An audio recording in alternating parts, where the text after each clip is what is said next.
लोग बताएं sir. Sir, आज ये पाकिस्तान और भारत का मैच है, क्या करें? आज मैच खेला जा रहा है और हम तो यही उम्मीद करेंगे कि भारत जीते। लेकिन जहाँ तक भारत पाकिस्तान के मैच की बात है, ये बात मैंने पहले भी कही थी जिस समय युद्ध चल रहा था हमारे भारत और पाकिस्तान के बीच में, हमारे मुल्क में। हमने तब भी कहा था कि जिस वक्त पाकिस्तान से विरोध है, जो युद्ध है, तो किसी प्रकार का कोई रिश्ता नहीं होना चाहिए, चाहे कि वो खेल के ही रूप में क्यों नहीं हो। लेकिन आज हो रहा है, अलग बात है। हम यही कहेंगे कि हमारा देश पहले भी जीता और उम्मीद है कि आगे भी जीते।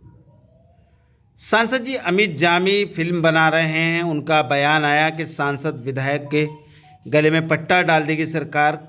कैसे देखते हैं उनके बयान को, क्या मानते हैं?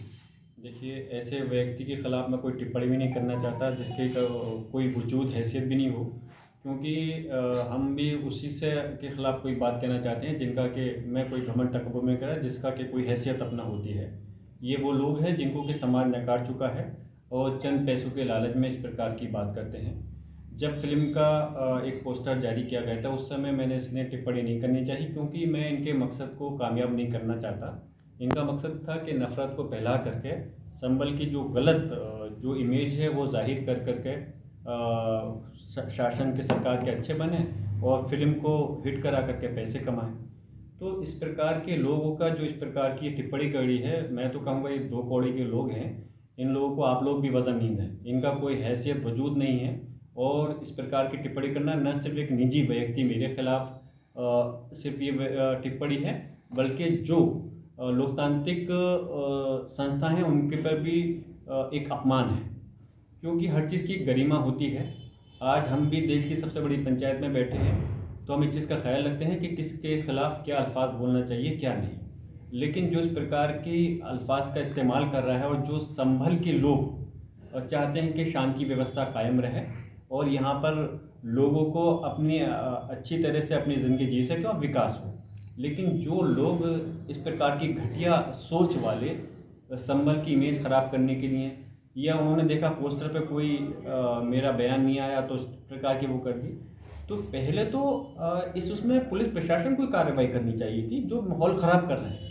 मुझे अफसोस है कि सरकार क्यों सो रही है अभी तक, क्यों पुलिस प्रशासन ने अभी तक कोई ऐसे व्यक्ति के खिलाफ जो इस नीच हरकत पे, इतनी घटिया हरकत पे उतर आया है, जो बाहर का रहने वाला है, शायद जहाँ का रहने वाला वो इंसान है वहीं उसके लोग नहीं जानते होंगे, लेकिन इस प्रकार की नफ़रत का एक पैगाम दे करके जो अपने आप को मशहूर करना चाहता है, और सिर्फ यही चीज़ है, इसके अलावा और कोई नहीं है। मैं चाहता हूँ पुलिस प्रशासन उसके खिलाफ कार्रवाई करे जो हमारे संभल की फ़िज़ा का गलत इमेज दिखा करके या नफरती भाषा दे करके हमारे माहौल को ख़राब करना चाहता है। और हम ऐसे व्यक्ति से वो होशियार रहे, हम कभी कानून के दायरे में रह करके ऐसे इन घटिया लोगों की दाल को यहाँ पर नहीं गलने देने के।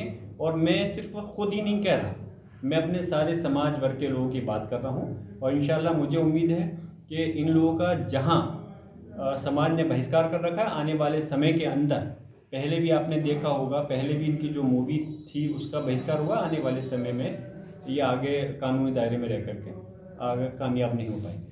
अब्बा जान भाई जान उसमें नाम दिया है, दिक्कत क्या है फिल्म से? मैं वही कहना चाहता हूँ, मैं कोई टिप्पणी नहीं करना चाहता, जब समय आएगा ज़रूर आपको माकूल जवाब दूंगा। फिलहाल जो निजी टिप्पणी है उससे मुझे मतभेद है, ना किसी व्यक्ति के खिलाफ। मैं फिर से वो कहूँगा, जहाँ ये मेरे खिलाफ है, उसके साथ साथ जो लोकतांत्रिक संस्था है, मैं जब देश की पंचायत का सदस्य हूँ, उनके खिलाफ ऐसी प्रकार का भाषा का इस्तेमाल करना ये दर्शाता है कि इन्होंने अपने परिवार से क्या सीख हासिल करी है, क्या इनका बैकग्राउंड रहा है। और मैं फिर से कहूँगा कि पुलिस प्रशासन वाकई में अगर संभल के अंदर वो चाहते हैं विकास और सरकार चाहती है सुकून रहे, तो उस चीज़ को बरकरार रखते हुए ऐसे व्यक्ति के खिलाफ, ऐसा व्यक्ति बाहर नहीं होना चाहिए, ऐसे इंसान को, बल्कि इंसान कहलाने लायक भी मैं समझता हूँ वो आदमी नहीं है, उसको जेल में डालना चाहिए। अगर नहीं ऐसा व्यक्ति बाहर रहेगा तो यकीनन माहौल ख़राब करने के लिए इस टाइप के अनाप बातें करता रहेगा। केंद्र सरकार ने एक एडवाइजरी जारी की है, उसमें कहा गया है कि सरकारी कार्यक्रम में वंदे मातरम अनिवार्य होगा, क्या कहना है आपका? केंद्र सरकार तो जब से बीजेपी की सरकार प्रदेश और देश में सरकार है, जो मेन चीज़ें हैं उन मुद्दों से भटकाने के लिए इस प्रकार की चीज़ों को ही लागू करते हैं। मैं सरकार इस बात का जवाब दे कि वो जो राष्ट्रगान और राष्ट्रगीत है, ये मालूम है कि राष्ट्रगान को हर व्यक्ति गाता है, सम्मान भी करता है और हम भी गाते हैं। राष्ट्रगान का सम्मान करना और या कराना कोई दिखावा नहीं है, ना ज़बरदस्ती कराया जाता है।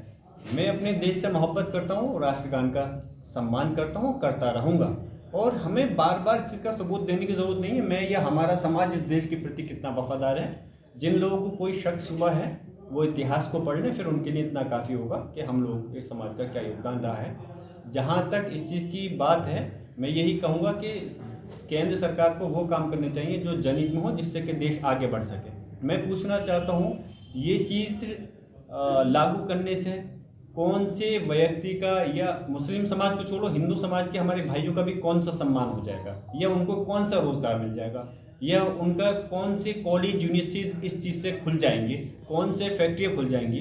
सिर्फ मुद्दे को डाइवर्ट करना है, और ये उनकी पहले से नीति रही है।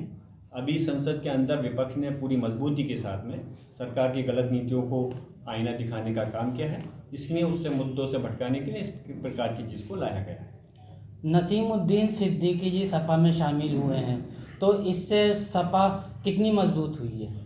समाजवादी पार्टी पहले से ही मजबूत है, और जो भी आना चाहता है, हमारे नेता माननीय अखिलेश यादव जी के नेतृत्व में समाजवादी पार्टी ज्वाइन कर रहा है, अच्छी बात है। और ये कुनबा है, इसके अंदर इसका दरवाज़ा खुला हुआ है उन तमाम व्यक्तियों के लिए जो कि समाज के अंदर शांति सुकून चाहते हैं, भाईचारा चाहते हैं, और एक दूसरे की तरक्की के साथ साथ पूरे प्रदेश और देश के विकास की बात करते हैं। उनके लिए दरवाज़ा खुला है। समाजवादी पहले से मजबूत है, और जो लोग आएंगे उनका स्वागत है। इंशाअल्लाह ताला उसी तरह से हमारा परिवार, हमारा कुनबा बढ़ता जाए। संभल की तमन्ना उर्फ तुलसी बुरखे में कावड़ लाई हैं, तो किस तरह देखते हैं उनके? देखिए, इसके साथ साथ मैं ये भी कहूँगा, जो आप नाम ले रहे हैं, उस महिला ने पहले ही दूसरे धर्म की उसमें शादी कर ली है। और जहाँ तक धार्मिक, एक होता है देशभक्ति के त्यौहार जो कि हमारे 15 अगस्त 26 जनवरी इस पर होते हैं, और एक धार्मिक त्यौहार है। तो धार्मिक हम दूसरे त्योहारों का सम्मान करते हैं, हम उसको वैसे नहीं मना पाते, क्योंकि जाहिर सी बात है सबका अपना अपना धर्म होता है। तो जहाँ हम अपने धर्मों के कार्यक्रम को मनाते हैं, त्यौहार को मनाते हैं, दूसरे उसका सम्मान करते हैं। लेकिन उस महिला ने अगर वो चीज़ कर रही है तो 2 साल पहले ही मैं समझता हूँ, जहाँ तक मेरी जानकारी में है, कि वो दूसरे धर्म में शादी कर करके अपना वो कर चुकी हैं। तो इसको इतना उछालना नहीं चाहिए। बस यही कहूँगा कि जो जिस समाज से ताल्लुक़ रखता है अपने अपने त्यौहार को मनाएं और एक दूसरे का सम्मान करें। और लेकिन इस प्रकार की कोई चीज़ ऐसी नहीं होनी चाहिए जिससे कि किसी के अधिकारों का उल्लंघन हो। समाजवादी पार्टी में संभल के अंदर फूट थी, मगर उसके बाद विधायक परिवार और वर्ग परिवार एक हुआ, और फिर आपके फादर ये कह रहे हैं कि चुनाव लड़ेंगे। देखिए, मैं अभी वही फिर से कहूँगा, समाजवादी पार्टी फिर से संभल के साथ साथ पूरे प्रदेश में मजबूत होकर के, एक होकर के, इत्तेहाद कर करके चुनाव को लड़ेगी, और इंशाअल्लाह चुनाव को जीतने का काम भी करेगी। मेरे वालिद मोहतरम ने टिकट के लिए कहा है, मैंने भी मेरी जानकारी में है। और फिर से मैं कहूँगा, मेरे वालिद मोहतरम के साथ साथ और लोगों ने भी टिकट के लिए अप्लाई किया है। टिकट देने का काम हमारे नेतृत्व का है, माननीय अखिलेश जी का है, और मुझे उम्मीद है टिकट जब जिनको भी होगा पूरी पार्टी मिलकर के चुनाव लड़ाएगी, और समाजवादी पार्टी को मजबूत करने के लिए सब लोग एक रहें। लोकसभा में इकबाल महमूद ने आपको चुनाव लड़ाया, क्या आप उन्हें विधानसभा में चुनाव लड़ाएंगे सुहेल इकबाल को? मैंने आपको फिर से, आप किसी भी तरह से घुमा करके आप क्वेश्चन करें, मेरा जवाब वही रहेगा कि समाजवादी पार्टी जैसे संभल के साथ साथ पूरे प्रदेश में एक होकर के चुनाव लड़ेगी, और हमारा नेता माननीय अखिलेश जी जैसे भी टिकट देंगे, तो मेरे वालिद मोहतरम ने भी टिकट की अगर दावेदारी करी है, यकीनन ये हमारा अधिकार, सबका अधिकार है। और मेरे वालिद मोहतरम से पहले और लोग भी दावेदारी कर चुके हैं। लेकिन मैं इतनी उम्मीद करता हूँ कि हमारे नेता माननीय अखिलेश यादव जी जब टिकट डिक्लेयर जिनके नाम भी करेंगे, तो पूरी पार्टी मिलकर के चुनाव लड़ेगी। आपकी बात हुई है अखिलेश जी से टिकट को लेकर के? कोई अभी समय बहुत है, समय से पहले मैं चीज़ जाहिर नहीं कर सकता। वक्त आने पर जैसे होगी ज़रूर आपको अवगत कराऊंगा। सांसद जी, एक तरफ मुस्लिम समाज तमन्ना का विरोध कर रहा है और एक तरफ मोहम्मद दीपक का समर्थन कर रहा है, किस तरह देखते हैं? देखिए, मोहम्मद दीपक ने जो मिसाल पेश की है वो एक हो रहे ज़्यादती जुल्म के ख़िलाफ़ आवाज़ उठाई है। तो यकीनन दीपक मोहम्मद में का और उस महिला का हम कंपेयर नहीं कर सकते। दीपक मोहम्मद ने जाकर के, हमारे भाई ने, दीपक मोहम्मद ने कोई मस्जिद के अंदर नमाज अदा नहीं करी। हमारे भाई दीपक मोहम्मद ने जो एक जुल्म हो रहा था, ज़्यादती हो रही थी, यही एक अच्छे इंसान की पहचान होती है कि उन्होंने बगैर किसी ज़्यादती के आगे बढ़ करके उसको रोका। अगर मैं फिर से आपसे कह रहा हूँ इस बात को, मेरा जहाँ हमारा ये लोकतंत्र, हमारा संविधान कहता है, वहीं मेरा मज़हब भी कहता है कि अगर जुल्म ज़्यादती किसी मुस्लिम के ख़िलाफ़ हो रही है तो जहाँ मेरा फ़र्ज़ है कि मैं उस मुस्लिम भाई के ख़िलाफ़ उस ज़्यादती को रोकूं। अगर उसके साथ साथ किसी हिंदू समाज के हमारे भाई के ख़िलाफ़ कुछ जुल्म हो रहा है तो भी मेरा फ़र्ज़ बनता है कि मैं उस हिंदू भाई की मदद करूं। तो हमारे दीपक मोहम्मद भाई ने, वो हमारी जो उस महिला की बात करें, उसने धार्मिक उसमें हिस्सा लिया है, जबकि हमारे भाई दीपक मोहम्मद ने जो है जा करके एक जुल्म ज़्यादती को रोकने का प्रयास किया है। इसलिए मुझे खुशी है उसमें जो इन्होंने काम किया है, काबिल तारीफ़ है।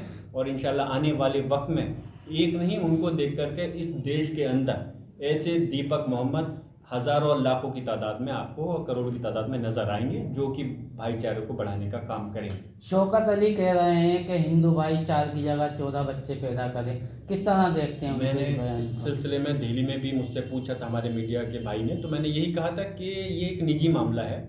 चाहे आरएसएस टिप्पणी करे या कोई विशेष पार्टी टिप्पणी करे, इस पर टिप्पणी नहीं करना चाहिए। आदमी का अपना अपना वो है, ये किसी के इख्तियार में नहीं है कि 20 बच्चे पैदा कर ले। बेचारे हमारे कुछ ऐसे भी भाई होते हैं जिनकी चाहत होती है, लेकिन मर्ज़ी है, हुक्म रब्बी, अल्लाह का हुक्म है, एक बच्चा भी नहीं हो पाता। तो किसी के चाहने न चाहने से कुछ नहीं होता। ना ही इस चीज़ को किसी के ऊपर थोपा जा सकता है कि कम पैदा करें या ज़्यादा पैदा करें। चाहे आरएसएस इस काम को काम करे या कोई विशेष पार्टी काम करे, मैं यही कहूँगा ये निजी मामला है। राजनीति इस हद तक नहीं जानी चाहिए कि जो इस चीज़ पर हम आकर के कहने लगें कि आप इतने बच्चे पैदा करो। सबकी अपनी मर्ज़ी है कि जो जितने चाहे अपने परिवार के हिसाब से जो संभाल सकता है, जो अपनी उन बच्चों की अच्छे से परवरिश कर सकता है, वो चीज़ होनी चाहिए। सांसद जी, तमन्ना ने जिस तरीके से आज बुर्का पहन करके ये जो है जल अभिषेक किया, और तमन्ना का कहना है कि जो बहनें चाहें वो बुर्के में कावड़ ला सकती हैं, किसी पर जो है कोई बंदिश नहीं है, ये कहा है। वो कोई हमारे जैसे जनप्रतिनिधि होते हैं, राजनीतिक जनप्रतिनिधि हैं, वैसे ही हमारे धर्मगुरु होते हैं, हर धार्मिक उसके। जिस महिला की आप बात कर रहे हो वो हमारी कोई धर्मगुरु नहीं है जो हम उनकी इस बात को माने या कोई उनको फॉलो करें। जो इसलिए उनको ज्ञान नहीं है और वो खुद पहले इस प्रकार का कदम उठा चुकी हैं कि लोगों का विश्वास उन पे से हट चुका है, जाहिर सी बात है। तो इसलिए उनकी बात को हम फोकस, अगर वो महिला अगर दीपक मोहम्मद की तरह कोई काम करती तो हम उसकी ज़रूर तारीफ़ करते, लेकिन जो वो काम कर रही है उस चीज़ की मैं मजम्मत करता हूँ। और मैं यही करता हूँ, अगर जिस तरह से दीपक मोहम्मद ने एक मुसलमान की भाई की मदद करी, उस तरह से अगर कहीं संभल नहीं पूरे प्रदेश और देश के अंदर किसी हिंदू भाई पर अगर जुल्म होगा तो हमारा मुसलमान भाई भी उसके लिए वैसी मदद करेगा जैसे दीपक भाई ने हमारे आगे बढ़ करके मदद की। ठीक। ओम बिरला 17 फरवरी को बांग्लादेश की जो नई पार्टी चुनी गई है उसकी शपथ समारोह में शामिल होंगी, क्या कहेंगे? एक नीति है, विदेश नीति है, उसके तहत अगर वो जा रहे हैं तो मैं तो यही कहूँगा कि देश के संबंध जो हमारे देश के हैं, कि पिछले समय में बांग्लादेश भी हमारे देश को आंखें दिखा रहा था, तो कहीं ना कहीं ये इस चीज़ के लिए जाहिर करता था कि हमारे देश की विदेशी पॉलिसी में कहीं ना कोई इस प्रकार की कमी है, जो बांग्लादेश जैसा मुल्क भी हमारे देश को के ख़िलाफ़ खड़ा हो रहा था। लेकिन हम यही चाहेंगे कि हमारे देश की पॉलिसी ऐसी होनी चाहिए जिससे कि, क्योंकि ज़्यादा मैं इस पर टिप्पणी इसलिए नहीं करना चाहता, विदेशी नीति से अंतर्गत मामला है, तो क्योंकि देश की छवि पे कोई नुकसान नहीं पहुंचे, लेकिन ऐसी नीति होनी चाहिए जिससे कि ज़्यादा से ज़्यादा देशों से संबंध अच्छे हों और आने वाले समय में ज़रूरत हो तो हमारे देश के साथ में खड़े हों, और जिससे कि लोगों को भी रोज़गार या अन्य चीज़ों में कामयाबी मिल सके।